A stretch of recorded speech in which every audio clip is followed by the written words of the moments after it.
তাৎপর্যপূর্ণ।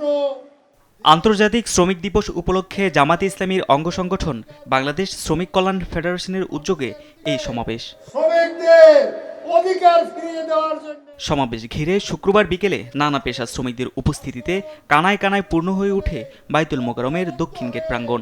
এতে শ্রমিকদের নানা দাবি তুলে ধরেন সংগঠনের নেতারা। ন্যায্য মজুরির অধিকার আদায় করার জন্য, শ্রমিকের কর্মঘণ্টাকে নিশ্চিত করার জন্য, চাকরি নিশ্চয়তা প্রদান করার জন্য ইনশাআল্লাহ বাংলাদেশ শ্রমিক কল্যাণ ফেডারেশন ভবিষ্যতে আমরা লড়াই চালিয়ে যাব ইনশাআল্লাহ।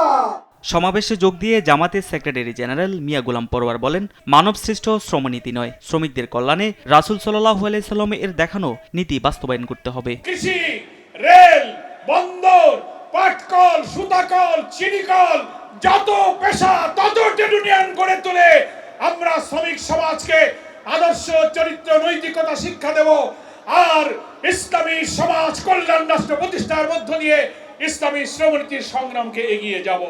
বিরোধী দলীয় নেতা ও জামাত আমির ডাক্তার শফিকুর রহমান আক্ষেপ করে বলেন, রাজনৈতিক নেতা নেত্রীদের কপাল পরিবর্তন হলেও কখনো শ্রমিকদের ভাগ্য পরিবর্তন হয় না। সমালোচনা করেন শ্রমিকদের নিয়ে বাম সংগঠনগুলোর আদর্শেরও। তাদের ভাগ পেয়ে তারা সন্তুষ্ট হয়ে যায়, তখন গড়ে ওঠা আন্দোলনকে তারা ব্ল্যাকমেইলিং করে। এইভাবে যুগ যুগ ধরে নেতা নেত্রীর কপালের পরিবর্তন হলেও সাধারণ শ্রমিকদের ভাগ্যের কোনো পরিবর্তন হয়নি। প্রবাসীদের নানা ভোগান্তির কথা তুলে ধরে জামাত আমির বলেন, রেমিটেন্স যোদ্ধা বলার পাশাপাশি তাদের মর্যাদাও বাড়াতে হবে। তারা যখন পাসপোর্ট রিনিউ করতে যায়, ঘাটে ঘাটে দালালের খপ্পরে পড়ে বিলম্বিত হয়ে তারা কষ্ট পায়। তাদের পাশে দাঁড়ানোর কাউকে খুঁজে পাওয়া যায় না।